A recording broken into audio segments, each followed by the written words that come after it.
नमस्कार मित्रों, आज हम आए हैं चने के खेत में। यहाँ पर मैं आपको बताने वाला हूँ कि इस खेत में कौन सी किस्म के चने बोए हैं, कितनी प्रकार की दवाइयाँ डली है और कितनी बार इसमें पानी किया गया है।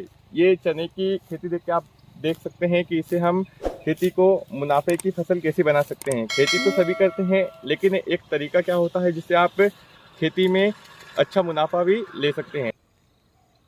तो हम इस खेत के मालिक से बात करेंगे कि उन्होंने इसकी किस प्रकार से योजना बनाई है। तो भैया सबसे पहले आपका नाम बता दीजिए। मेरा नाम है विनोद मालवी, गाड़ा मोड़ खुर्द रहता हूँ, है ना जी, कितनी खेती है आपके पास? मेरे पास 12 एकड़ ज़मीन है। तो बाकी एक ही प्लॉट है कि आपके और भी प्लॉट है? और भी प्लॉट है मेरे। अच्छा, ये 4 एकड़ का रकबा है मेरा और मैं हर साल 4 एकड़ में चने बोता हूँ, वो भी अलग अलग किस्म बोता हूँ। इस बार मैंने जो है दफ्तरी 21 लगाए हैं चने। अच्छा।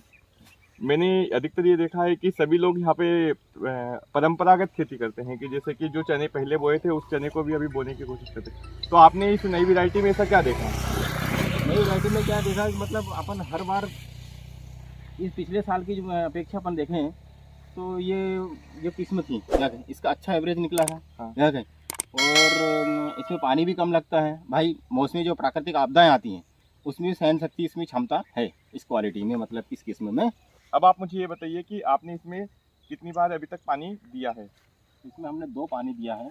जैसे क्या रहता है कि ज़मीन के ऊपर भी रहता है, कोई कोई ज़मीन जो भारी आती है क्या कहें, ज़मीन उसमें एक ही पानी लगता है क्या कहें, और बाकी जो हल्की ज़मीन मुरमुरी टाइप की आती है मतलब उसमें 2 पानी देना पड़ता है। और हम तो शुरू से ही मतलब इसमें 2 पानी देते आ रहे हैं। वैरायटी कोई सी भी हो वो सब कवर कर लेती मतलब। आपने सूखे में इसकी बोनी की थी या उसे वो पलेवा करके बोया था? पलेवा करते हैं, उसके बाद ही बोनी करते हैं। कारण क्या रहता है, जो खरपतवार जो निकलती है क्या उसका थोड़ा सा अंकुश हो जाता, मतलब रुक जाती है। क्योंकि अपन पलेवा करते हैं, खरपतवार निकलती है, फिर उसको वखर देते हैं, फिर उसके बाद बोनी करते हैं। तो मतलब कुछ अपने को ये मान के चलो कि 50 से 60% तक अपने को उसका बेनिफिट मिलता है खरपतवार का। मतलब खरपतवार खत्म हो जाती मतलब, है ना। खरपतवार को रोकने के लिए आपने क्या क्या उपाय किए हैं? मुझे आप थोड़ा दवाई के बारे में बताइएगा कि इसमें कीटनाशक के रूप में कितना स्प्रे यूज़ हुआ है और इसमें टॉनिक के लिए आपने क्या दिया, और खरपतवार के लिए जो चारा जो एक्स्ट्रा जो चीज़ें होती है उसको रोकने के लिए आपने कितनी बार स्प्रे किया है? मैंने ये दफ्तर 21 चना है, इसमें मैंने खाली 2 स्प्रे करे हैं मात्र। 2 स्प्रे करे हैं, तो वो भी स्वर्णा कंपनी का अपना आता है, कवच करके आता है, वो डाला है। और उसके साथ में पानी डाला है, पानी डालता है, उसका एनांसर आता है, स्वर्णा का एनांसर आता है, उसमें माइक्रोन्यूट्रिएंट्स आते हैं मतलब ज़मीन के हिसाब से। और फंगीसाइड डाला है, फंगीसाइड जो है टेविकोनाजोल एजेस्ट्रोबिन डाला है या सेकंड स्प्रे के साथ में। और इससे पहले मैंने टेविकोनाजोल सल्फर डाला है। अभी इस फसल को कितने दिन हो गए हैं और आगे कितने समय अभी लेगी पकने में? अब ये मुश्किल से आप देख सकते हैं मतलब कि खूब से खूब 20 से 25 दिन में पक जाएगी फसल, और बाकी मौसम क्लियर रहा तो मतलब 10 मार्च से पहले आपकी फसल कट जाएगी? हाँ, 10 मार्च से पहले फसल कट जाएगी। मौसम को देखते हुए, मौसम क्या धीरे धीरे टेम्परेचर जो है हाई होते जा रहा है, उस आधार पर अपन देख सकते, एक कल्पना कर सकते हैं मतलब अपन की यार ये फसल आ जाएगी। आप मुझे ये बताइए आपकी इसमें एक पौधे में लगभग कितनी घेटियाँ, जिसे हम बोल सकते हैं कि दाने के रूप में इसमें रहेंगे? ये हम बता सकते हैं कि 90 से 95 जो है दाने रहेंगे इसमें क्या। और ऊपर के जो फूल जो है बाकी जो है क्या कि मौसम के ऊपर रहता है क्या, इनको थोड़ा टेम्परेचर भी चाहिए, तो उस आधार पे 1-2% फूल जो है वो मारे चले जाते हैं। जब अपन स्टार्टिंग में देखा था तो फूल तो बहुत ज्यादा देखने को मिलते हैं, लेकिन जैसे जैसे मौसम परिवर्तन होता है तो उसका मार इसके ऊपर पड़ती है। अब मुझे आप ये बताइए कि इस वैरायटी को बो के आप कितना खुश है? मतलब पहले जो आप परंपरागत खेती के रूप में जिसे बोते थे, और एक मुझे ये भी आइडिया बताइए कि आपने जो चने की फसल बोई है वो अपने घर के चने ही बोए हैं या मार्केट से लाके आपने बोए हैं? यदि मार्केट से लाके बोए हैं तो उसका भी आप बताइए कि कौन से वैरायटी के रूप में आप लेके आए थे।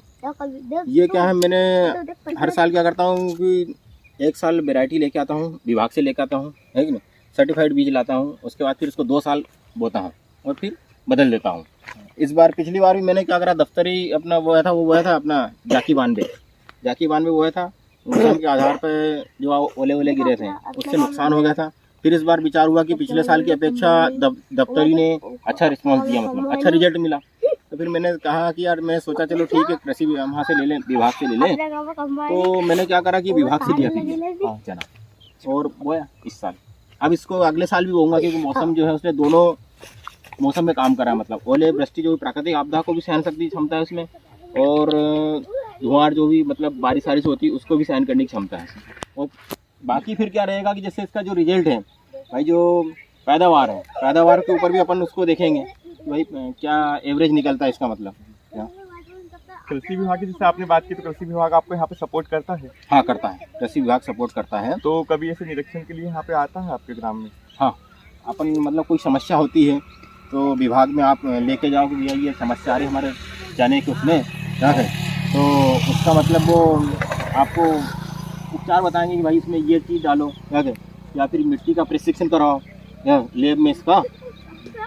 तो लेब टेस्ट वगैरह आपने प्रॉपर करवा के रखा है? नहीं, लेब टेस्ट करवाया नहीं है, पर लेब टेस्ट करवाना है मुझे, क्योंकि क्या है कि ये ऐसी जो परिवर्तन जैसा आता है, मतलब कि कहीं कहीं क्या है कि ज़मीन हल्की हो जाती है, कहीं भारी हो जाती है, एक जैसी ज़मीन नहीं होने के कारण अपना मिट्टी का प्रशिक्षण कराना बहुत ज़रूरी है। मैं इस साल करवाऊंगा उसको, है ना। कि पिछले साल जो इसको बोया था, मतलब जब शुरू में मैंने वो चना बोया था, जब मैंने बोया था अपना JJ 130 क्वालिटी बोई थी, मतलब इसमें बोई थी, तो उसमें मेरे को इसमें ये मिला था कि 40 कुंटल मतलब 10 का एवरेज मुझे मिला था एक एकड़ में। एक एकड़ में प्रति हेक्टेयर देखे तो 40 क्विंटल। हाँ, मतलब पूरे जो 4 एकड़ ज़मीन है इसमें मेरे को 40 कुंटल चना निकला था। और अब की बार ये फसल को देखते हुए ये है कि इस बार तो करीबन 50 से 60 का एवरेज निकलेगा, फल को देखते हुए, और मौसम ने भी इस बार साथ दिया है। तुमको आसपास से बाकी खेत देखे तो वहाँ मुझे देखने को समस्या मिल रही है कि खेतों में चने कहीं ना कहीं सूख रहे हैं, जिसे हम आम भाषा में बोले तो उमलने की जो बीमारी होती है। तो वहाँ पे टाके के टाके मतलब एरिया के एरिया से डैमेज हो गए हैं, जो सूख के पीले पड़ चुके हैं। तो उसकी रोकथाम के लिए आपके खेत में मैंने देखा कि उसका प्रकोप मतलब 2% के बराबर देखने को मिल रहा है। तो इसकी रोकथाम के लिए आपने क्या उपाय किया है? इसके लिए क्या रहता है कि अपने को शुरू से ही मतलब कि क्या है कि अपन जैसे 2-3 साल से ग्रीष्मकालीन मूंग बोई जाती है, तो जिससे क्या है कि ज़मीन जो है मतलब धूप नहीं लग पाती है क्या, और ज़मीन में नमी रहने के कारण फंगस रहता है। हाँ, फंगस रहता है, तो फंगस फिर क्या, और दलहन चीज़ बोलते हैं अपन, दलहन की किसानी करते हैं अपन। देखो मूंग बोया, मूंग में दलहन है, उसके बाद फिर अपन क्या सोयाबीन बोते हैं, सोयाबीन भी दलहन में आता है, उसके बाद फिर चना बोया, चना भी दलहन फसल में आता है। तो इसमें क्या रहता है, फंगस की मात्रा जो रहती है, मतलब फंगस ज़्यादा अटैक करता है इसमें। तो इसके लिए अपने को या तो उसका इलाज ये, या तो अपन फसल बदल के बोएं क्या, जैसे मक्का है या कोई और भी फसलें हैं उसको बोएं, या फिर इसको छोड़ दें, या फिर कोई अच्छा हेवी टेक्निकल डालें। तो मैंने क्या करा कि अच्छे टेक्निकल आते हैं, और भी हेवी टेक्निकल 3000-4000 रुपये लीटर के आते हैं, जो ज़मीन को मतलब कि फंगस को रोकता है या। और आप देख रहे हैं मेरे खेत में क्या, कि आपको और खेतों की अपेक्षा मेरे खेत में जो है आपको लगेगा कि नहीं यार वाकई में आपने दवा डाली है। और मैंने इसमें क्या है कि मैंने आपको बताया है कि इसमें मैंने सबसे पहला जो स्प्रे करा था वो टेबुकोनाजोल प्लस सल्फर करा था, और उसके साथ में कीटनाशक चलाया था, और टॉनिक में अपना एक एनहांसर करके आता है उसको चलाया था, जिसमें होमिक एसिड आता है, वाटर सॉल्युबल आता है, मतलब है ना। अब उसके बाद फिर मैंने दूसरा स्प्रे क्या करा कि मैंने चलो ठीक है, मैंने कहा उसके बाद ईल, इस बार तो मौसम ने साथ दिया भाई, ईल लगी नहीं, तो चलो ठीक है, मैंने कहा इस बार फिर अपन क्या करते हैं कि चलो इसमें फंगीसाइड और डाल देते हैं, दूसरा 2 स्प्रे करें।